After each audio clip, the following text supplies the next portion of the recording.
The Book of the Wisdom of Solomon, part of the Apocrypha, in the original King James 1611, Chapter 1. Love righteousness, ye that be judges of the earth. Think of the Lord with a good heart, and in simplicity of heart seek him. For he will be found of them that tempt him not, and shows himself unto such as do not distrust him. For froward thoughts separate from God, and his power, when it is tried, reproves the unwise. For into a malicious soul wisdom shall not enter, nor dwell in the body that is subject unto sin. For the Holy Spirit of discipline will flee deceit, and remove from thoughts that are without understanding, and will not abide when unrighteousness comes in. For wisdom is a loving spirit, and will not acquit a blasphemer of his words. For God is witness of his reins, and a true beholder of his heart, and a hearer of his tongue. For the Spirit of the Lord fills the world, and that which contains all things has knowledge of the voice. Therefore, he that speaks unrighteous things cannot be hid, neither shall vengeance, when it punishes, pass by him. For inquisition shall be made into the counsels of the ungodly, and the sound of his words shall come unto the Lord for the manifestation of his wicked deeds. For the ear of jealousy hears all things, and the noise of murmurings is not hid. Therefore, beware of murmuring, which is unprofitable, and refrain your tongue from backbiting. For there is no word so secret that shall go for naught, and the mouth that belies slays the soul. Seek not death in the error of your life, and pull not upon yourselves destruction with the works of your hands. For God made not death, neither has he pleasure in the destruction of the living. For he created all things, that they might have their being, and the generations of the world were healthful.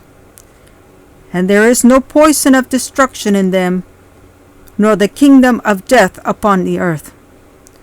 For righteousness is immortal, but ungodly men with their works and words called it to them. For when they thought to have their friend, they consumed to naught, and made a covenant with it, because they are worthy to take part with it. Chapter 2. For the ungodly said, reasoning with themselves, but not aright, our life is short and tedious, and in the death of a man there is no remedy, neither was there any man known to have returned from the grave. For we are born at all adventure, and we shall be hereafter as though we had never been. For the breath in our nostrils is as smoke, and a little spark in the moving of our heart, which being extinguished, our body shall be turned into ashes, and our spirit shall vanish as the soft air. And our name shall be forgotten in time, and no man shall have our works in remembrance, and our life shall pass away as the trace of a cloud, and shall be dispersed as a mist, that it is driven away with the beams of the sun, and overcome with the heat thereof. For our time is a very shadow that passes away, and after our end there is no returning, for it is fast sealed, so that no man comes again. Come on, therefore, let us enjoy the good things that are present. Let us speedily use the creatures like as in youth. Let us fill ourselves with costly wine and ointments, and let no flower of the spring pass by us. Let us crown ourselves with rosebuds before they be withered. Let none of us go without his part of our voluptuousness. Let us leave tokens of our joyfulness in every place, for this is our portion. and our lot is this: let us oppress the poor righteous man, let us not spare the widow, nor reverence the ancient gray hairs of the aged. Let our strength be the law of justice, for that which is feeble is found to be nothing worth. Therefore, let us lie in wait for the righteous, because he is not for our turn, and he is clean contrary to our doings. He upbraids us with our offending the law, and objects to our infamy, the transgressings of our education. He professes to have the knowledge of God, and he called himself the child of the Lord. He has made to reprove our thoughts. He is grievous unto us, even to behold. For his life is not like other man's, his ways are of another fashion. We are esteemed of him as counterfeits. He abstains from our ways as from filthiness. He pronounces the end of the just to be blessed, and makes his boast that God is his Father. Let us see if his words be true, and let us prove what shall happen in the end of him. For if the just man be the Son of God, he will help him, and deliver him from the hand of his enemies. Let us examine him with despitefulness and torture, that we may know his meekness and prove his patience. Let us condemn him with a shameful death, for by his own saying he shall be respected. Such things they did imagine, and were deceived, for their own wickedness has blinded them. As for the mysteries of God, they knew them not, neither hoped they for the wages of righteousness, nor discerned a reward for blameless souls. For God created man to be immortal, and made him to be an image of his own eternity. Nevertheless, through envy of the devil came death into the world, and they that do hold of his side do find it. Chapter 3. But the souls of the righteous are in the hand of God, and there shall no torment touch them. In the sight of the unwise they seem to die, and their departure is taken for misery. And their going from us to be utter destruction, but they are in peace. For though they be punished in the sight of man, yet is their hope full of immortality. And having been a little chastised, they shall greatly be rewarded. For God proved them, and found them worthy for himself. As gold in the furnace has he tried them, and received them as a burnt offering. And in the time of their visitation they shall shine, and run to and fro like sparks among the stubble. They shall judge the nations, and have dominion over the people, and their Lord shall reign forever. They that put their trust in him shall understand the truth, and such as be faithful in love shall abide with him. For grace and mercy is to his saints, and he has care for his elect. But the ungodly shall be punished according to their own imaginations, which have neglected the righteous, and forsaken the Lord. For whoso despises wisdom and nurture, he is miserable, and their hope is vain, their labors unfruitful, and their works unprofitable. Their wives are foolish, and their children wicked. Their offspring is cursed. Wherefore, blessed is the barren that is undefiled, which has not known the sinful bed. She shall have fruit in the visitation of the souls. In the visitation of souls. And blessed is the Enoch, which with his hands has wrought no iniquity, nor imagined wicked things against God. For unto him shall be given the special gift of faith, and an inheritance in the temple of the Lord, more acceptable to his mind. For glorious is the fruit of good labors, and the root of wisdom shall never fall away. As for the children of adulterers, they shall not come to their perfection, and the seed of the unrighteous bed shall be rooted out. For though they live long, yet shall they be nothing regarded, and their last age shall be without honor. Or if they die quickly, they have no hope, neither comfort in the day of trial. For horrible is the end of the unrighteous generation. Chapter 4. Better it is to have no children and to have virtue, for the memorial thereof is immortal, because it is known with God and with men. When it is present, men take example at it, and when it is gone, they desire it. It wears a crown and triumphs forever, having gotten the victory, striving for undefiled rewards. But the multiplying brood of the ungodly shall not thrive, nor take deep rooting from bastards' lips, nor lay any fast foundation. For though they flourish in branches for a time, yet standing not last, they shall be shaken with the wind, and through the force of winds they shall be rooted out.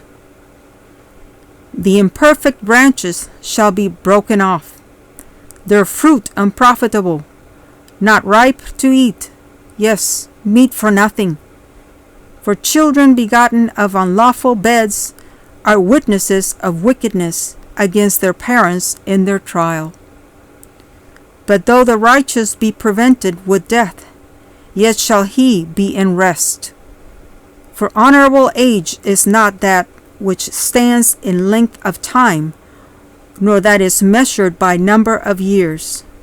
But wisdom is the gray hair unto man, and an unspotted life is old age.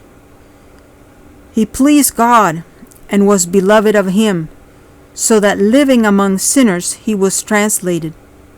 Yes, speedily was he taken away, lest that wickedness should alter his understanding, or deceit beguile his soul.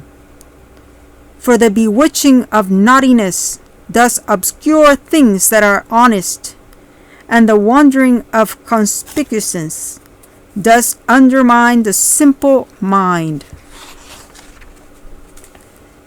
He being made perfect in a short time, fulfilled a long time. For his soul pleased the Lord, therefore hasted he to take him away from among the wicked.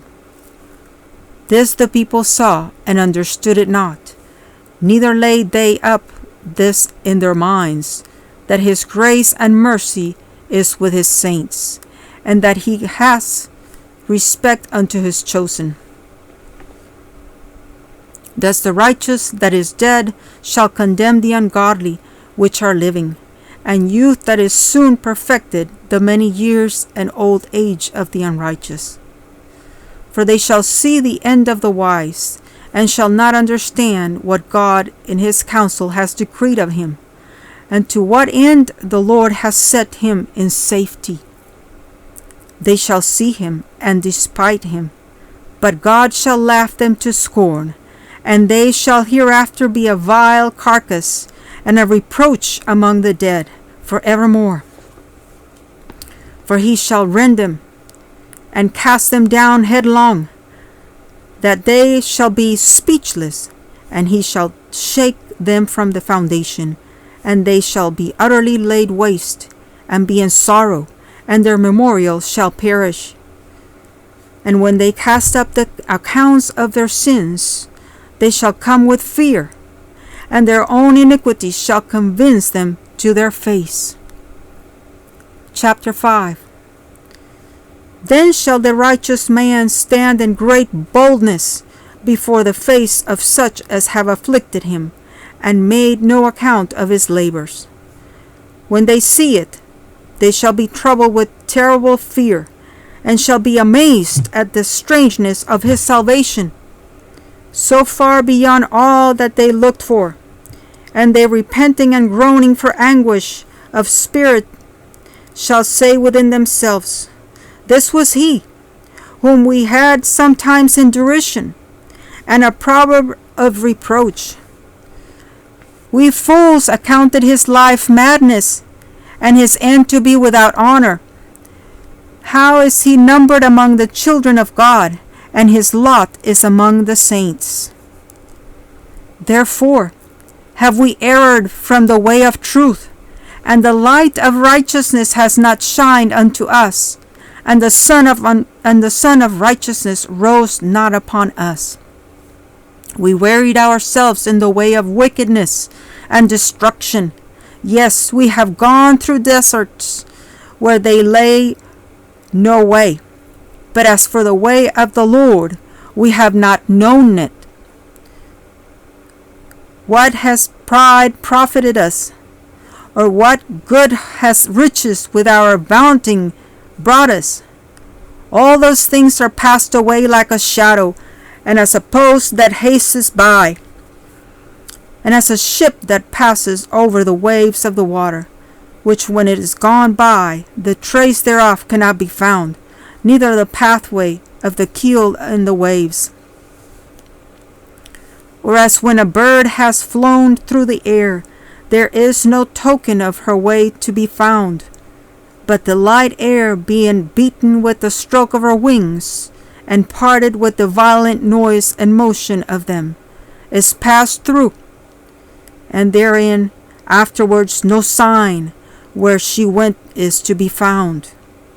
Or like as when an arrow is shot at a mark, it parts the air, which immediately comes together again, so that a man cannot know where it went through. Even so, we are in like manner, as soon as we were born, began to draw our end, and had no sign of virtue to show, but were consumed in our own wickedness. For the hope of the godly is like dust that is blown away with the wind, like a thin froth that is driven away with the storm, like a smoke which is dispersed here and there with a tempest, and passes away as the remembrance of a guest that tarries but a day. But the righteous live forevermore. Their reward also is with the Lord, and the care of them is with the Most High.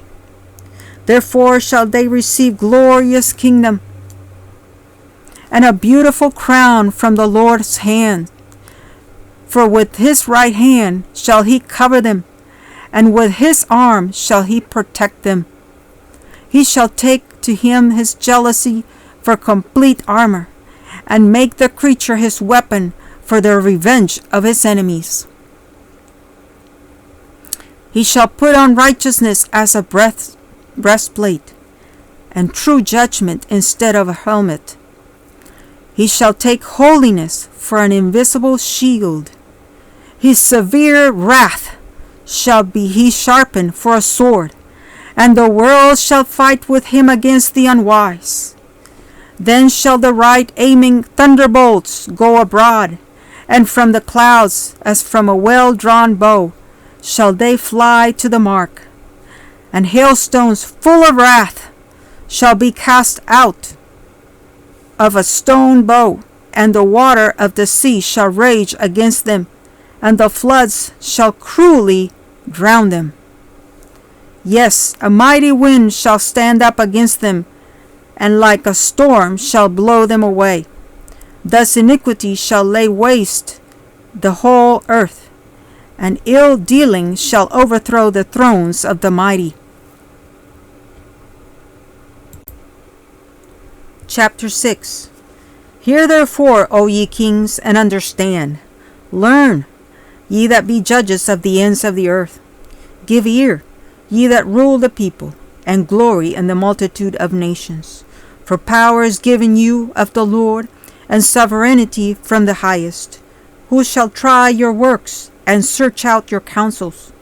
Because being ministers of his kingdom, you have not judged aright, nor kept the law, nor walked after the counsel of God. Horribly and speedily shall he come upon you, for a sharp judgment shall be to them that be in high places.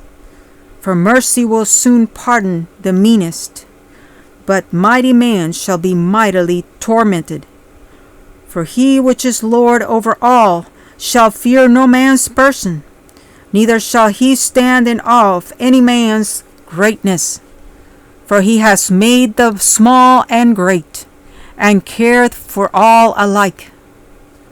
But a sore trial shall come upon the mighty.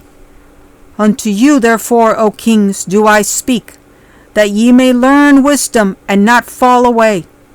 For they that keep holiness holily shall be judged holy, and they that have learned such things shall find what to answer.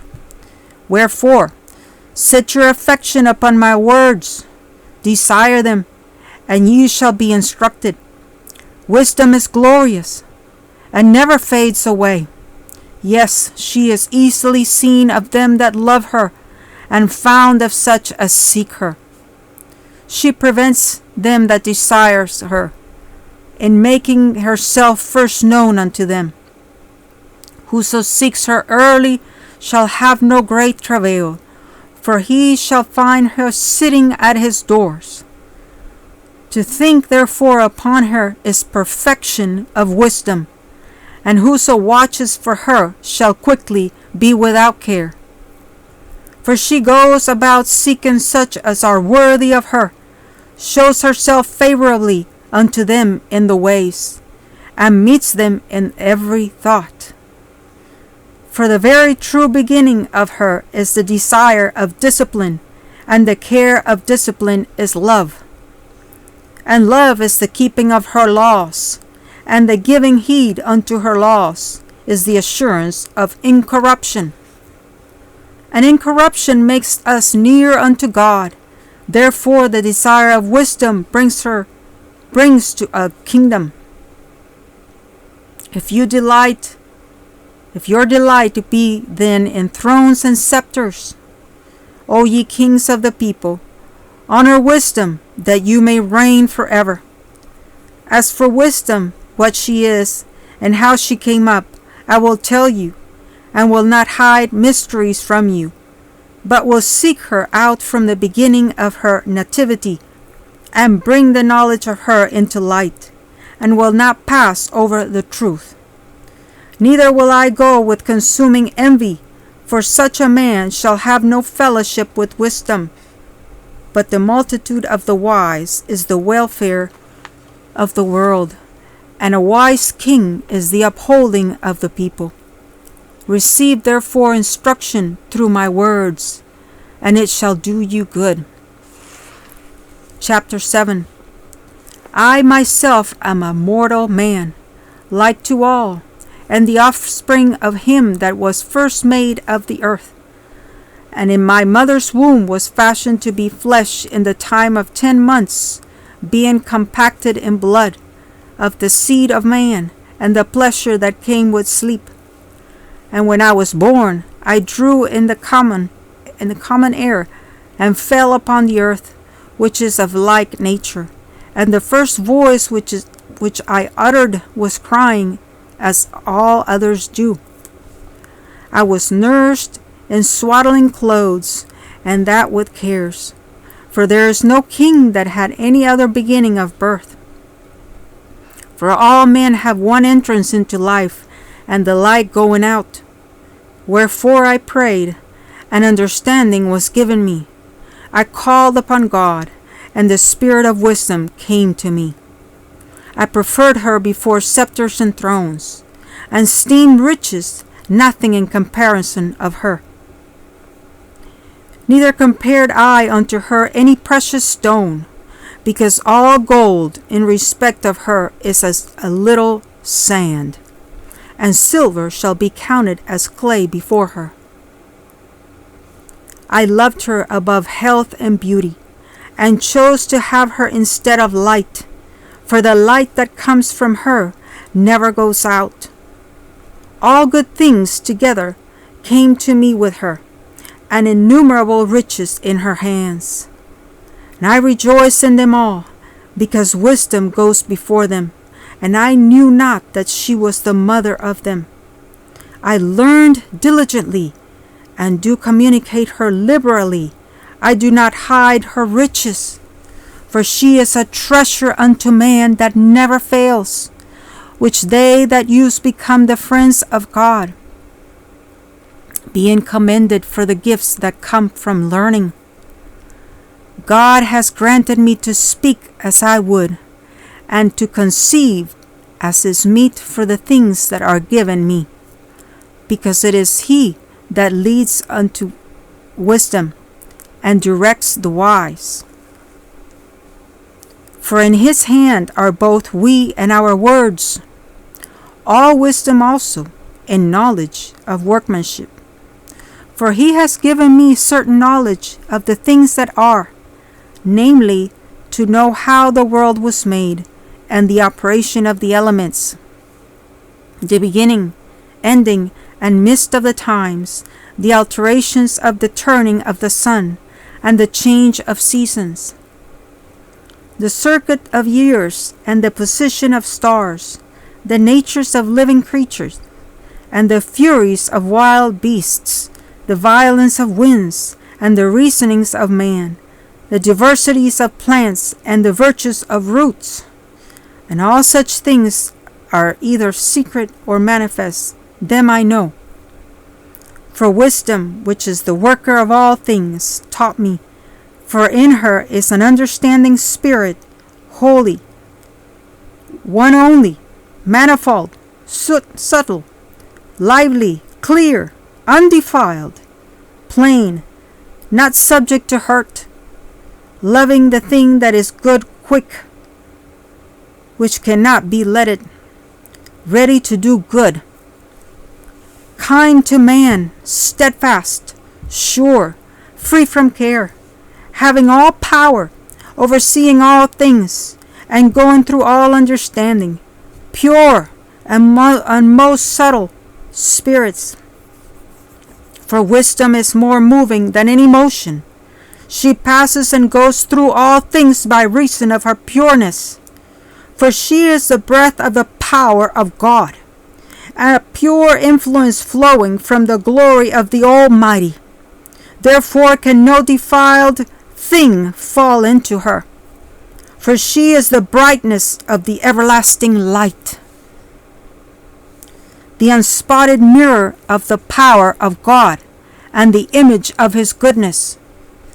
And being but one, she can do all things, and remaining in herself, she makes all things new. And in all ages entering into holy souls, she makes them friends of God and prophets. For God loves none but him that dwells with wisdom. For she is more beautiful than the sun, and above all the other stars, being compared with the light, she is found before it. For after this comes night, but vice shall not prevail against wisdom. Chapter 8. Wisdom reaches from one end to another mightily, and sweetly does she order all things. I loved her, and sought her out from my mouth. I desired to make her my spouse, and I was a lover of her beauty, and that she is conversant with God. She magnifies her nobility. Yes, the Lord of all things Himself loved her. For she is privy to the mysteries of the knowledge of God, and a lover of His works.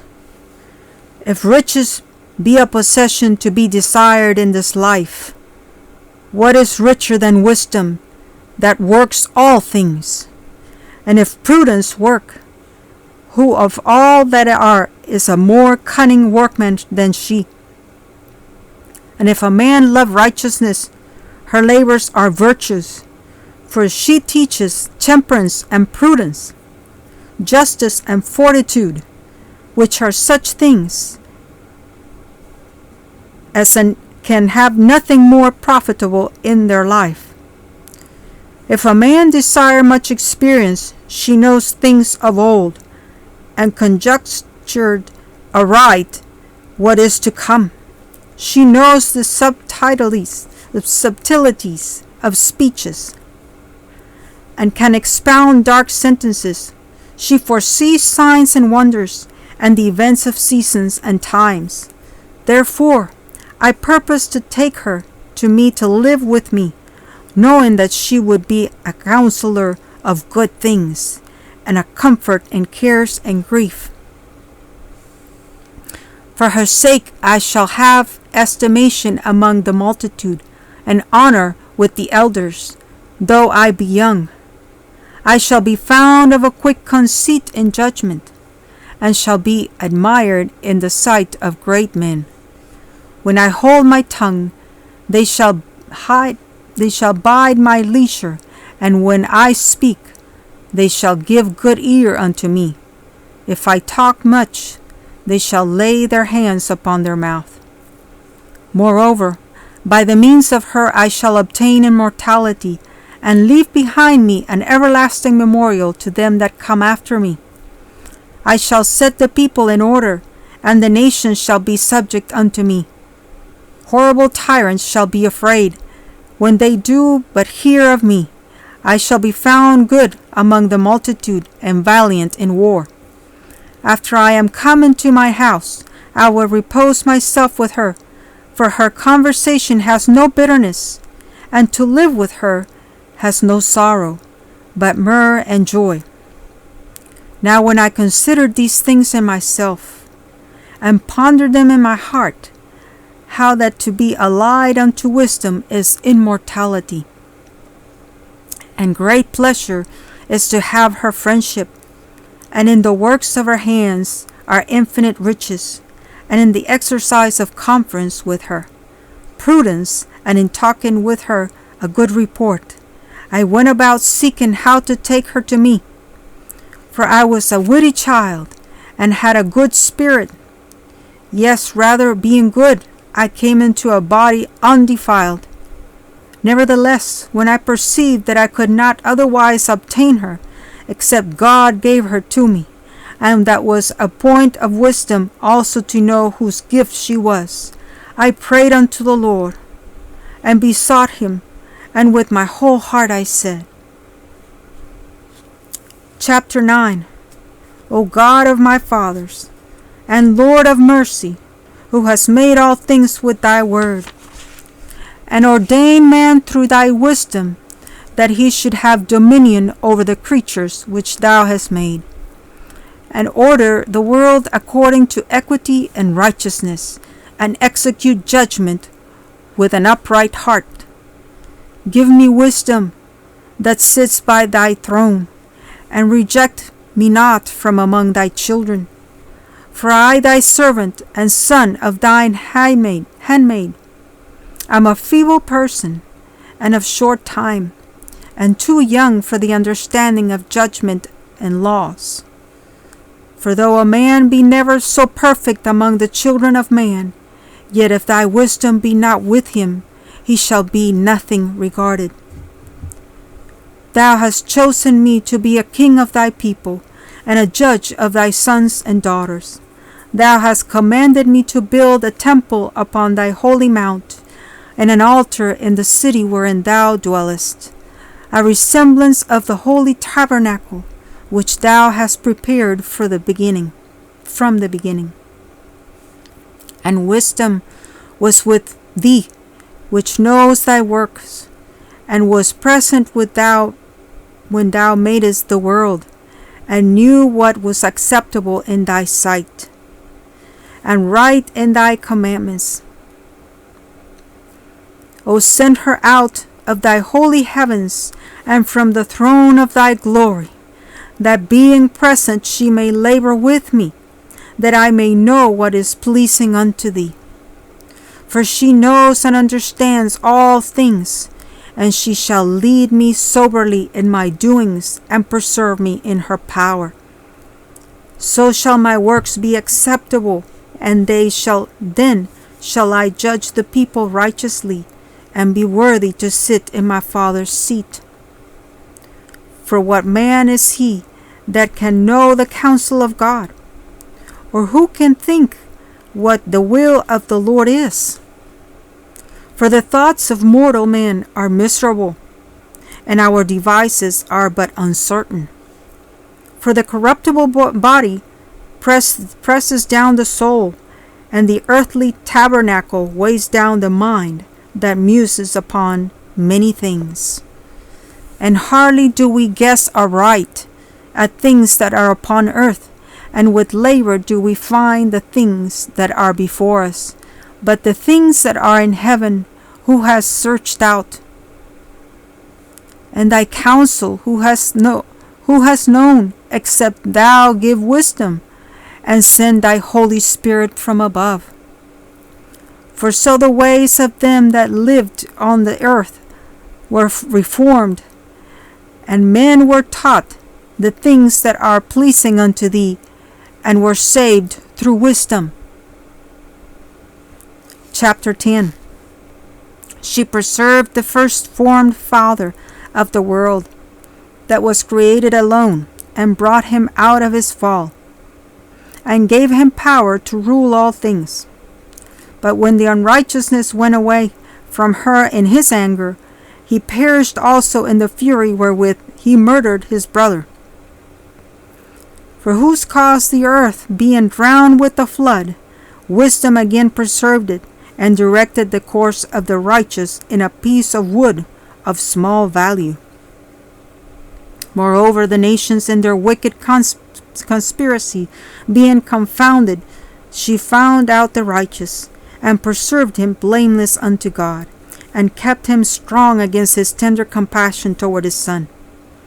When the ungodly perished, she delivered the righteous man, who fled from the fire which fell down upon the 5 cities, whose wickedness, even to this day, the waste land that smoked is a testimony, and plants bearing fruit that never come to ripeness, and a standing pillar of salt is a monument of unbelieving soul. A standing pillar of salt is a monument of an unbelieving soul. For regarding not wisdom, they got not only this hurt, that they knew not the things which were good, but also left behind them to the world a memorial of their foolishness, so that in the things wherein they offended, they could not so much as be hid. Wisdom delivered from pain those that attended upon her. When the righteous fled from his brother's wrath, she guided him in right paths, showed him the kingdom of God, and gave him knowledge of holy things, made him rich in his travels, and multiplied the fruit of his labors. In the covetousness of such as oppressed him, she stood by him and made him rich. She defended him from his enemies, and kept him safe from those that lay in wait.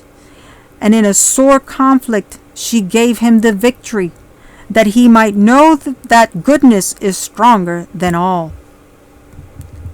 When the righteous was sold, she forsook him not, but delivered him from sin. She went down with him into the pit, and left him not in bonds, till she brought him the scepter of the kingdom, and power against those that oppressed him. As for them that had accused him, she showed them to be liars, and gave him perpetual glory. She delivered the righteous people and blameless seed from the nation that oppressed them. She entered into the soul of the servant of the Lord, and withstood dreadful kings in wonders and signs. Rendered to the righteous a reward of their labors, guided them in a marvelous way, and was unto them for a cover by day, and a light of stars in the night season. Brought them through the Red Sea, and led them through much water. But she drowned their enemies, and cast them up of the bottom of the deep. Therefore the righteous spoiled the ungodly, and praised thy holy name, O Lord, and magnified with one accord thine hand that fought for them. For wisdom opened the mouth of the dumb, and made the tongues of them that cannot speak eloquent.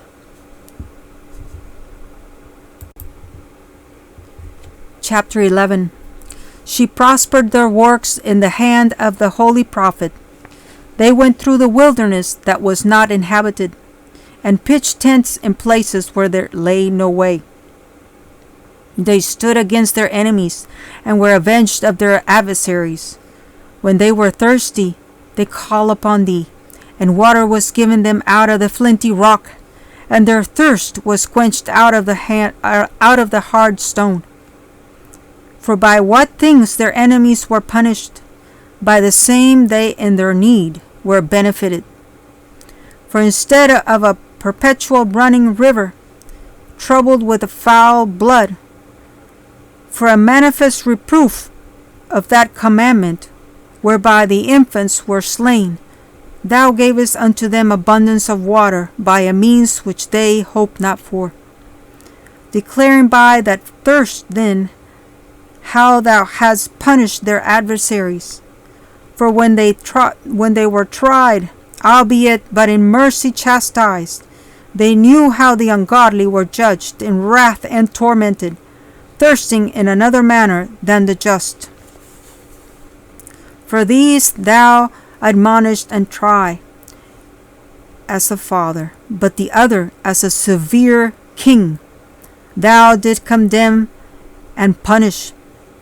Whether they were absent or present, they were vexed alike. For a double grief came upon them, and a groaning for the remembrance of things past.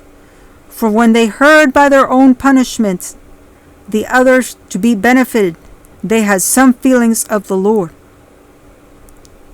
Some feeling of the Lord. For whom they respected was scorned, when he was long before thrown out at a casting forth of the infants. Him in the end, when they saw what came to pass, they admired. But for the foolish devices of the wickedness, of their wickedness, wherewith being deceived, they worshipped serpents, void of reason, and vile beasts, though they did send a multitude of unreasonable beasts upon them for vengeance, that they might know that wherewithal a man sins, by the same also shall he be punished. For thy almighty hand, that made the world of matter without form, wanted not means to send amongst them a multitude of bears, of fierce lions, or unknown wild beasts full of rage, newly created, breathing out of either a fiery vapor, or filthy scents of scattered smoke, or shooting horrible sparkles out of their eyes, whereof not only the harm might dispatch them at once, but also the terrible sight utterly destroy them.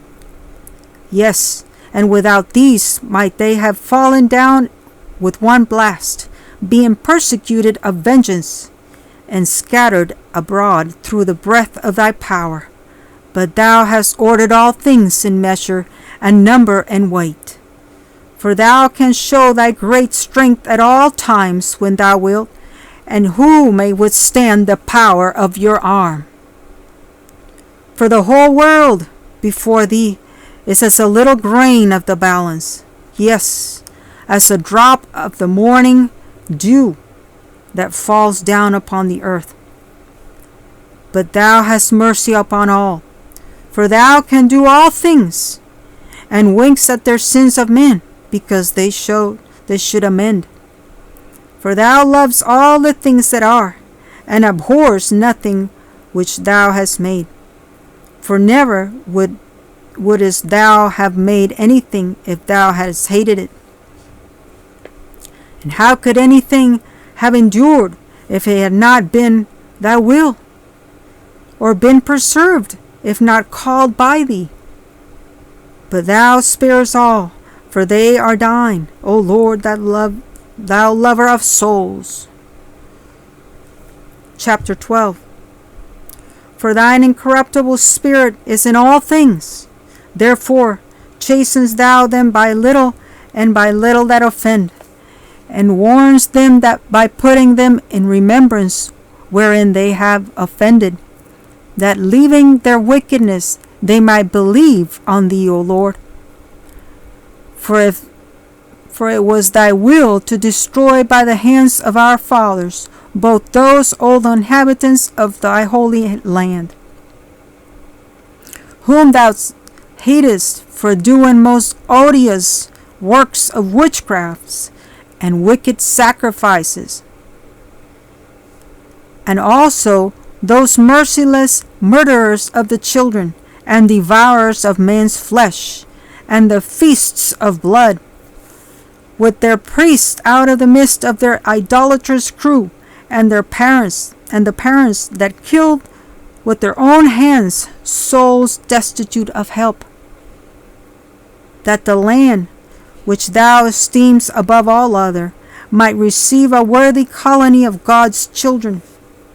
Nevertheless, even those that spares as man, and did send wasps, forerunners of thine host, to destroy them by little and little.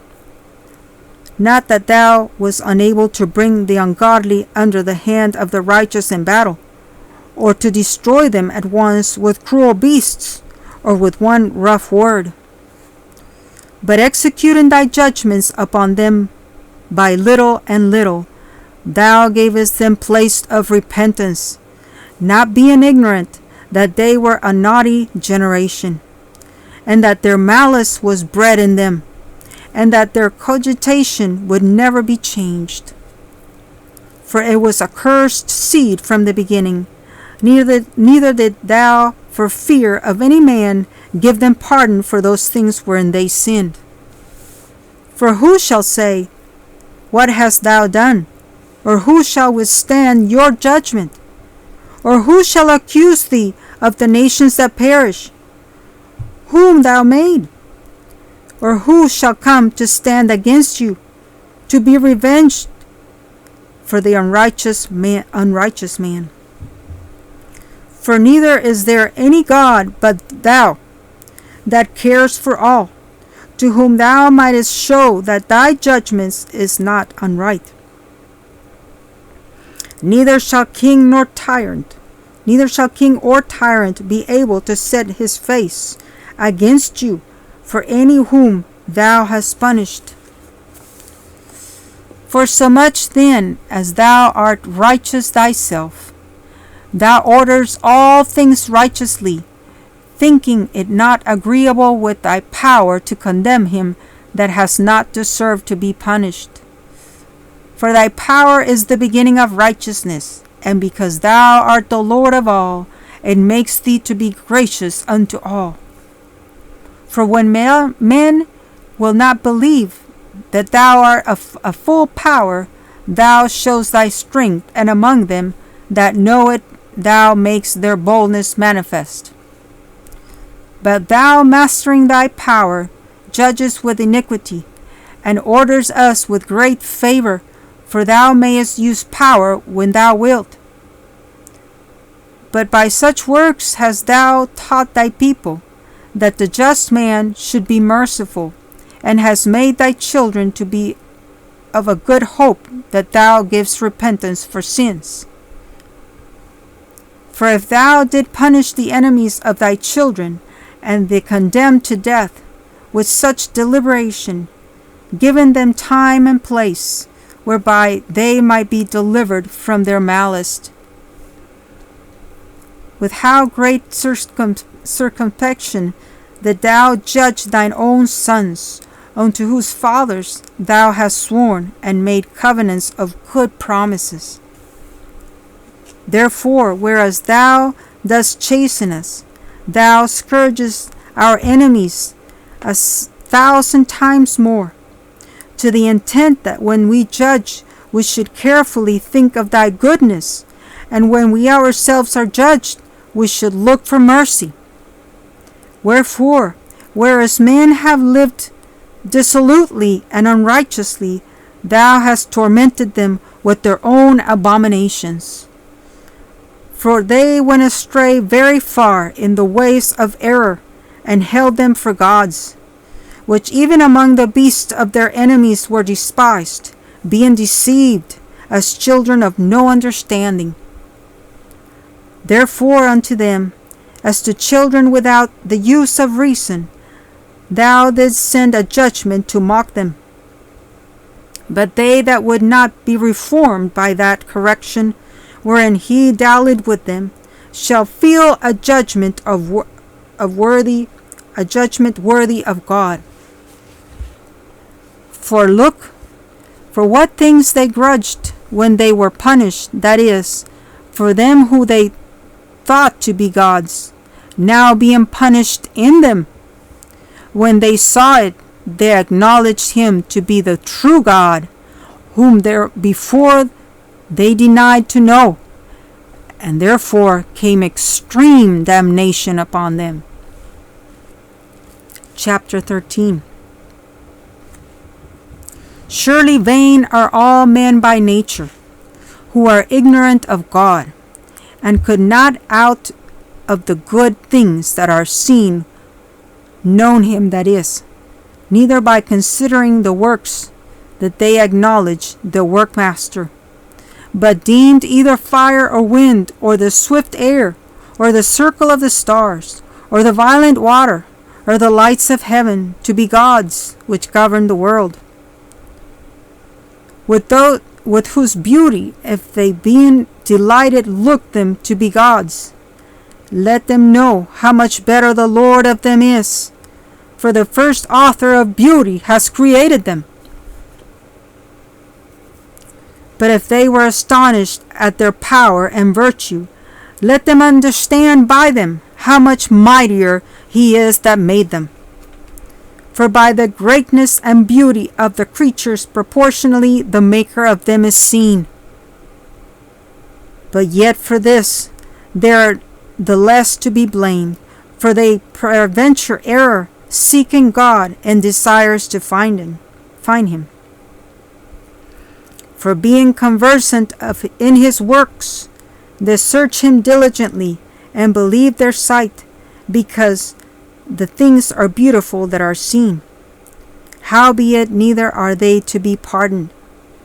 For if they were able to know so much that they could aim at the world, how did they not sooner find out the Lord thereof?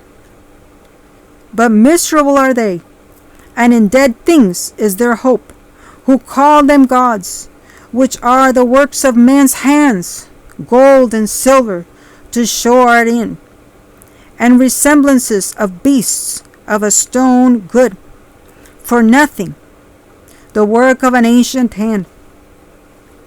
Now a carpenter that fells timber, after he has sawn down a tree, meet for the purpose, and taken off all the bark skillfully round about, and has wrought in handsomely, and made a vessel thereof fit for the service of man's life. And after spending the refuse of his work to dress his meat, has filled himself, and taken the very refuse among those which serve to no use, being a crooked piece of wood, and full of knots, has carved it diligently when he has nothing else to do, and formed it by the skill of his understanding, and fashioned it to the image of a man, or made it like some vile beast, laying it over with vermilion, and with paint coloring it in red, and covering every spot therein. And when he had made a convenient room for it, set it in a wall, and made it fast with iron.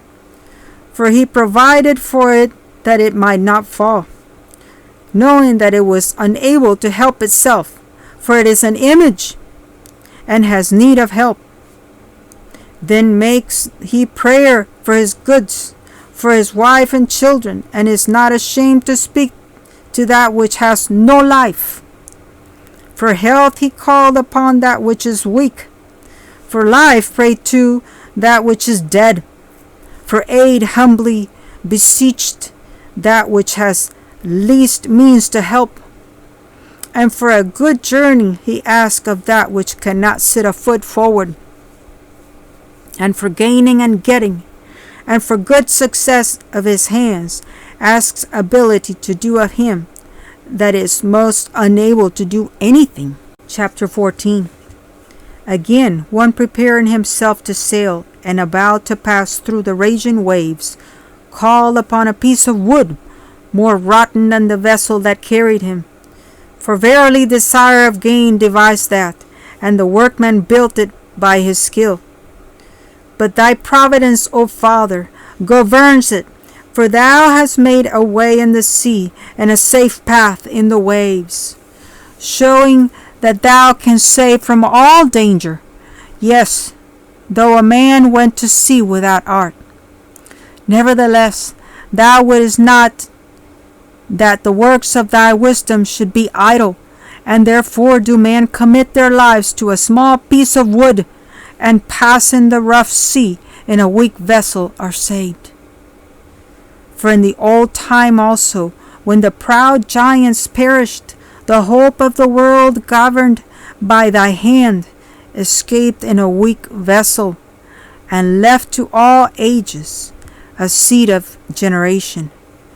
For blessed is the wood whereby righteousness come, but that which is made with hands is cursed, as well it as he that made it. He because he made it, and it because being corruptible it was called God. For the ungodly and his ungodliness are both alike hateful unto God. For that which is made shall be punished together with him that made it. Therefore even upon the idols of the Gentiles shall there be a visitation, because in the creature of God they are become an abomination, and stumbling blocks to the souls of men, and a snare to the feet of the unwise. For the devising of idols was the beginning of spiritual fornication, and the invention of them the corruption of life. For neither were they from the beginning, neither shall they be forever. For by the vain glory of man they entered into the world, and therefore shall they come shortly to an end. For a father afflicted with untimely mourning, when he has made an image of his child soon taken away, now honors him as a God, which was then a dead man, and delivered to those that were under him ceremonies and sacrifices. Thus in process of time an ungodly custom, grown strong, was kept as a law, and graven images were worshipped by the commandments of kings, whom man could not honor in presence because they dwelt far off. They took the counterfeit of his visage from far, and made an express image of a king whom they honored, to the end that by this their forwardness they might flatter him that was absent, as if he were present. Also the singular diligence of the artificer did help to set forward the ignorant to more superstition. For he, peradventure, willing to please one in authority, forced all his skill to make the resemblance of the best fashion. And so the multitude, allured by the grace of the work, took him now for a god, which a little before was but honored. And this was an occasion to deceive the world. For men, serving either calamity or tyranny, did ascribe unto stones and stocks the incommunicable name. Moreover, this was not enough for them, that they erred in the knowledge of God, but whereas they live in the great war of ignorance, those so great plagues call they peace. For whiles they slew their children in sacrifices, or used secret ceremonies, or made revellings of strange rites, they kept neither lives nor marriages any longer undefiled, but either one slew another traitorously, or grieved him by adultery. So that there reigned in all men without exception blood, manslaughter, theft, and dissimulation, corruption, unfaithfulness, tumults, perjury, disquieting the good men. forgetfulness of good turns, defiling of souls, changing of kind, disorder in marriages, adultery, and shameless uncleanliness. For the worshipping of idols not to be named is the beginning, the cause and the end of all evil. For either they are mad when they be merry, or prophesy lies, or live unjustly, or else lightly forswear themselves. For insomuch as their trust is in idols, which have no life, though they swear falsely, yet they look not to be hurt. Howbeit for both causes shall they be justly punished, both because they thought not well of God, giving heed unto idols, and also unjustly swore in deceit, despising holiness. For it is not the power of them by whom they swear, but it is the just vengeance of sinners that punished always the offense of the ungodly. Chapter 15. But thou, O God, art gracious and true, long-suffering, and in mercy ordering all things. For if we sin, we are thine, knowing thy power, but we will not sin, knowing that we are counted thine. For to know thee is perfect righteousness. Yes, to know thy power is the root of immortality. For neither did the mischievous inventions of men deceive us, nor an image spotted with diverse colors, the painter's fruitless labor, the sight whereof enticed fools to lust after it, and so they desired the form of a dead image that has no breath. Both they that make them, they that desire them, and they that worship them are lovers of evil things, and are worthy to have such things to trust upon. For the potter tempering soft earth fashioned every vessel with much labor for our service. Yes, of the same clay he makes both the vessels that serve for clean uses, and likewise also all such as serve to the contrary. But what is the use of either sort? The potter himself is the judge. And employing his labors lewdly, he makes a vain god of the same clay, even he which a little before was made of earth himself, and within a little while after return to the same, out of when his life which was lent him shall be demanded. Notwithstanding, his care is not that he shall have much labor, nor that his life is short, but strives to excel goldsmiths and silversmiths, and endeavors to do like the workers in brass, and counts it his glory to make counterfeit things. His heart is ashes, his hope is more vile than earth, and his life of less value than clay. Forasmuch as he knew not his Maker, and him that inspired into him an active soul, and breathed in a living spirit. But they counted our life a pastime, and our time here a market for gain. For say they, we must be getting every way, though it be by evil means. For this man that our earthly matter makes brittle vessels and graven images, knows himself to offend above all others. And all the enemies of thy people that hold them in subjection are most foolish, and are more miserable than very babes. For they counted all the idols and of the heathen to be gods, which neither have the use of eyes to see, nor noses to draw breath, nor ears to hear, nor fingers of hands to handle. And as for their feet, they are slow to go. For man made them, and he that borrowed his own spirit fashioned them. but no man can make a god like unto himself. For being mortal, he works a dead thing with wicked hands. For he himself is better than the things which he worshipped, whereas he lived once, but they never. Yes, they worship those beasts also that are most hateful, for being compared together, some are worse than others. Neither are they beautiful, so much as to be desired in respect of beasts, but they went without the praise of God and his blessing. Chapter 16. Therefore by the like were they punished worthily, and by the multitude of beasts tormented.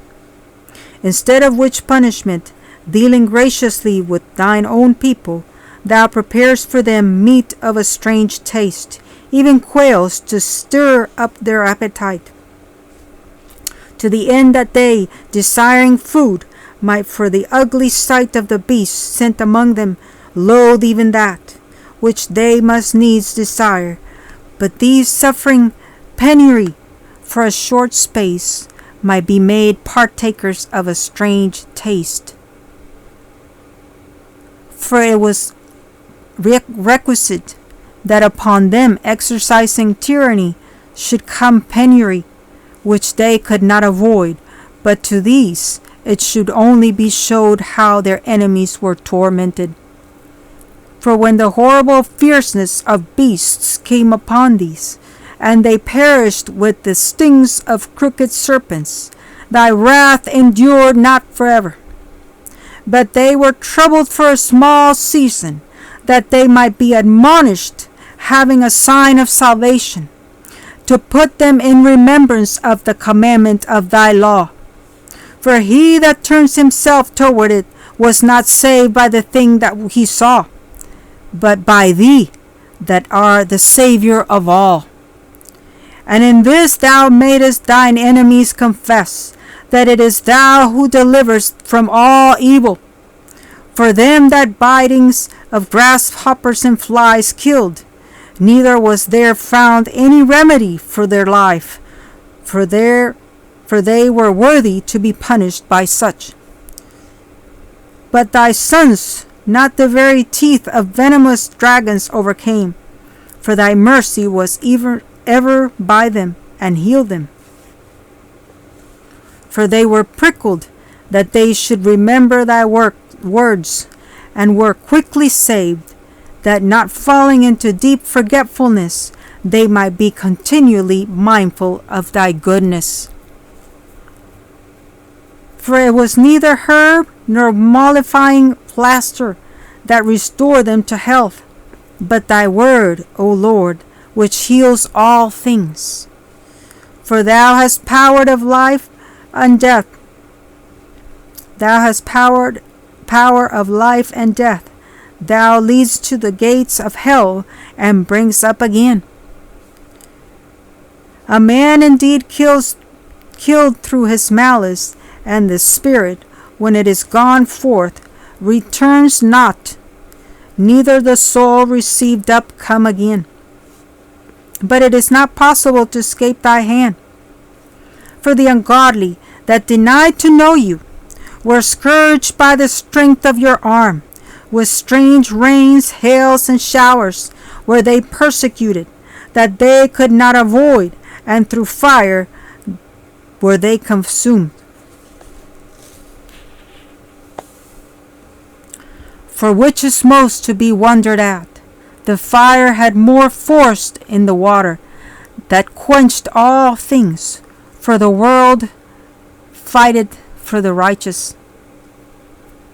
For some time the flame was mitigated, that it might not burn up the beasts that were sent against the ungodly, but themselves might see and perceive that they were persecuted with the judgment of God. And at another time it burned even in the midst of water above the power of fire, that it might destroy the fruits of an unjust land.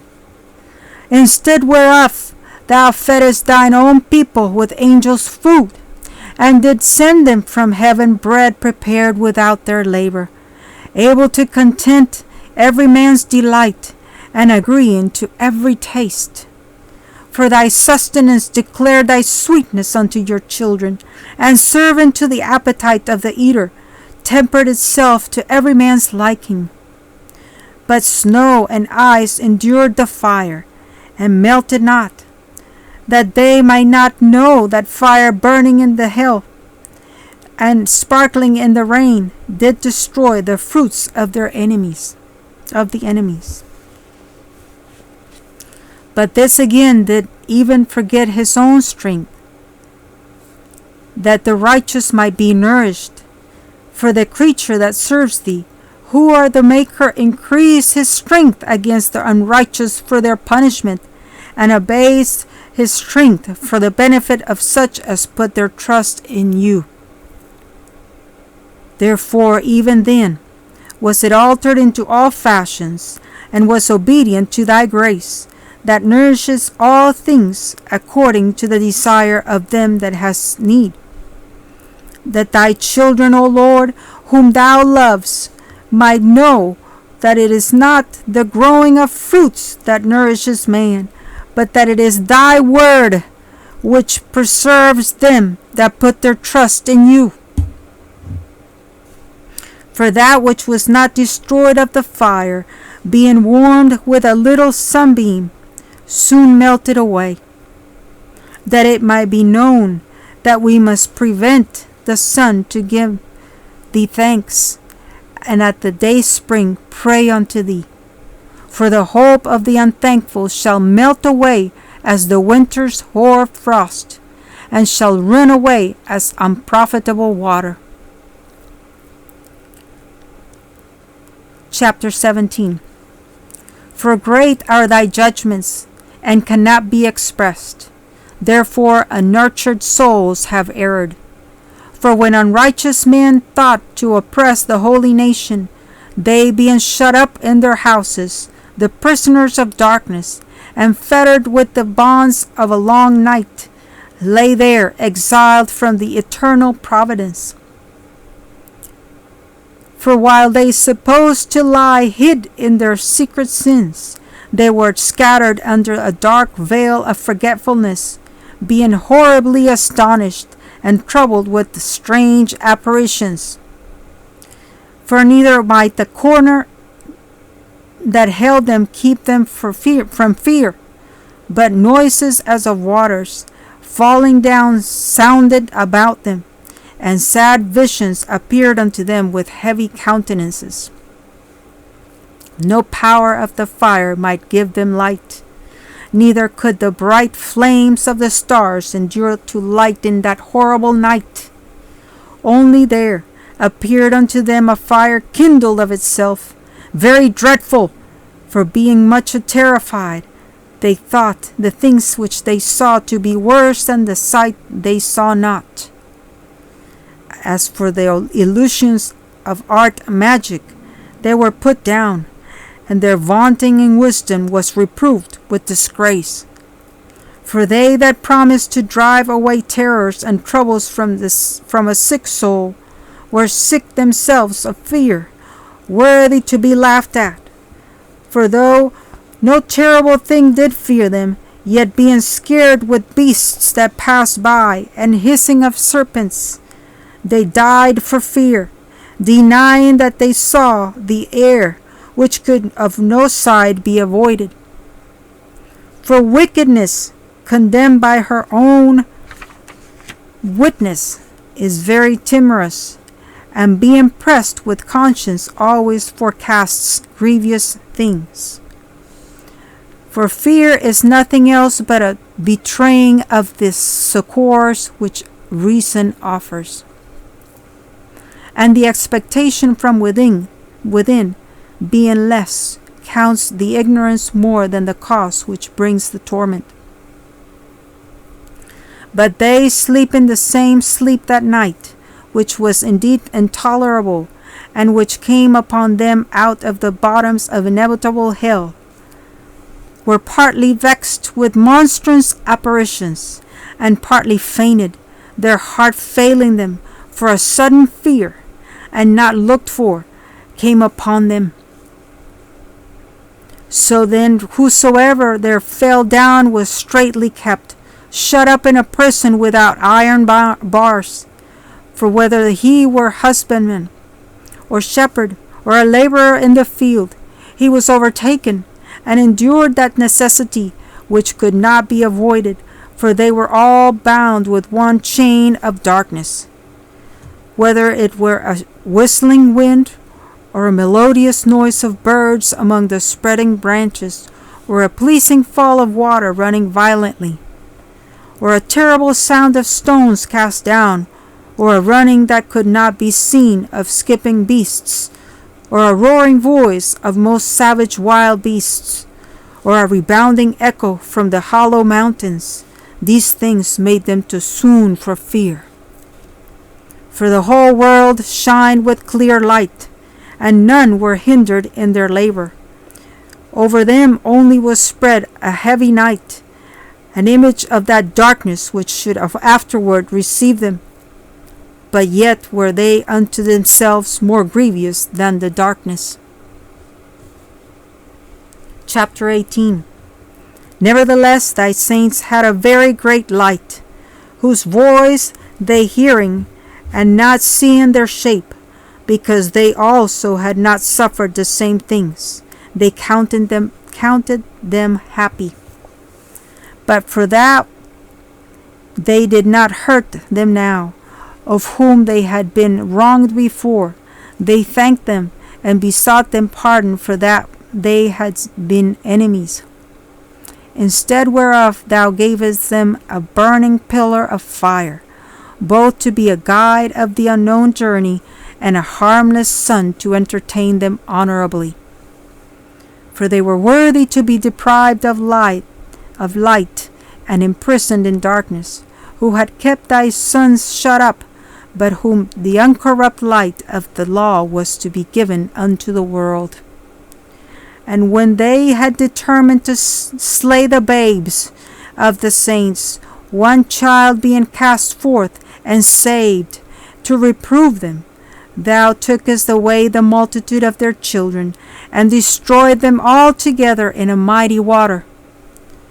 Of that night were our fathers certified afore, that assuredly knowing unto what oaths they had given credence, they might afterwards be of good cheer. So of thy people was accepted both the salvation of the righteous and destruction of the enemies. For wherewith thou did punish our adversaries, by the same thou did glorify us, whom thou hast called.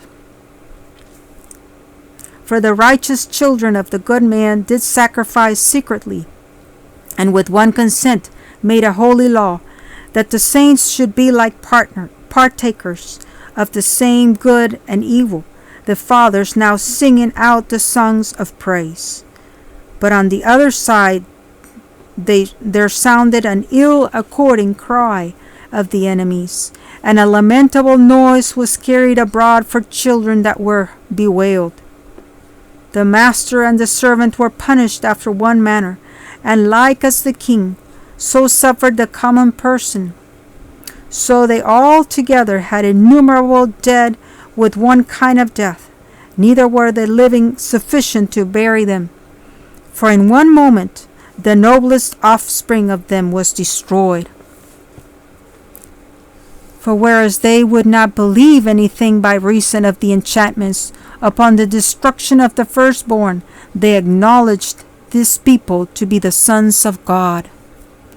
For while all things were in quiet silence, and that night was in the midst of her swift course, thine almighty word leaped down from the heaven and out of thy royal throne, as a fierce man of war, into the midst of a land of destruction, and brought thine unfeigned commandment as a sharp sword, and standing up filled all things with death, and it touched the heaven, but it stood upon the earth.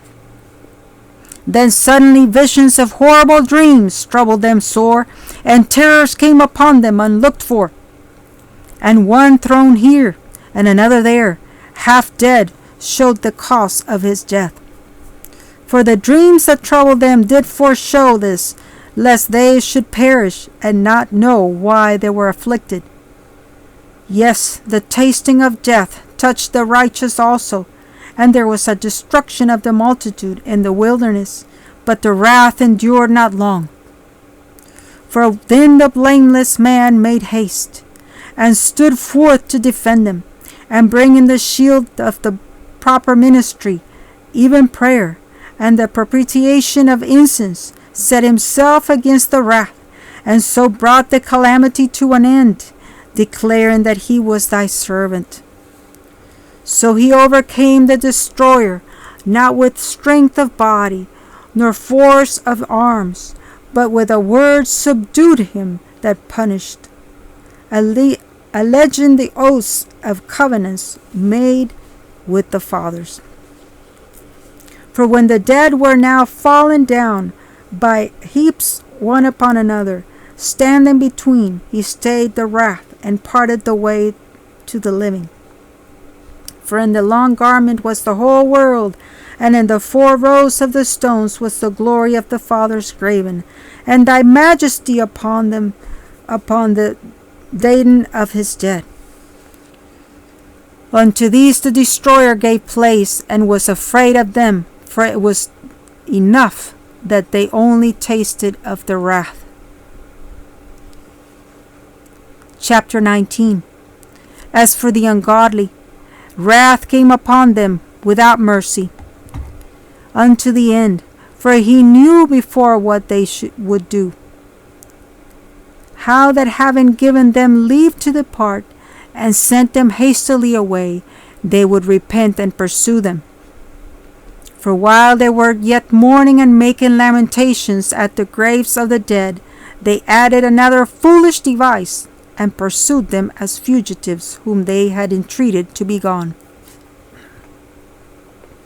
For the destiny whereof they were worthy drew them unto this end, and made them forget the things that had already happened, that they might fulfill the punishment which was wanting to their torments, and that thy people might pass a wonderful way, but they might find a strange death.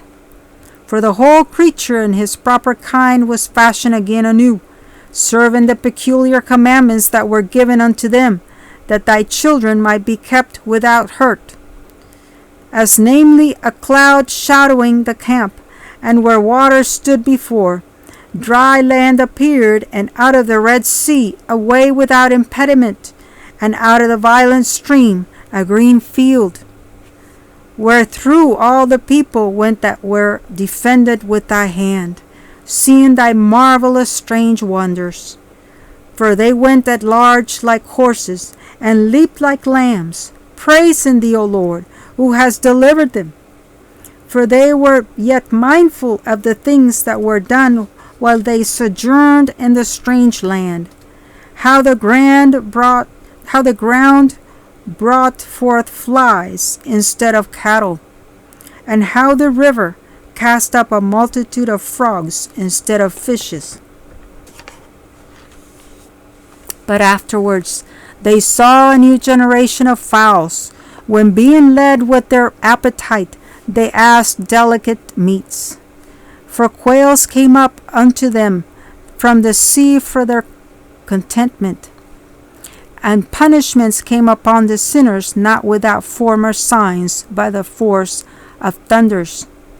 For they suffered justly according to their own wickedness, insomuch as they used a more hard and hateful behavior towards strangers. For the Sodomites did not receive those whom they knew not when they came, but these brought friends into bondage that had well deserved of them. And not only so, but peradventure some respect shall be had of those, because they used strangers not friendly. But these very grievously afflicted them whom they had received with feastings, and were already made partakers of the same laws with them. Therefore even with blindness were these stricken, and those were at the doors of the righteous man, when being compassed about with horrible great darkness, every one sought the passage of his own doors. For the elements were changed in themselves by a kind of harmony, like as in a psaltery notes change the name of the tune, and yet are always sounds, which may well be perceived by the sight of the things that have been done. For earthly things were turned into watery, and the things that before swam in the water now went upon the ground. The fire had power in the water, forgetting his own virtue, and the water forgot his own quenching nature. On the other side, the flames wasted not the flesh of the corruptible living things, though they walked therein, neither melted they the icy kind of heavenly meat that was of nature apt to melt. For in all things, O Lord, thou did magnify thy people, and glorify them, neither did thou lightly regard them, but did assist them in every time and place. The end of the book of the Wisdom of Solomon. This book was translated by R.H. Charles D. Litt.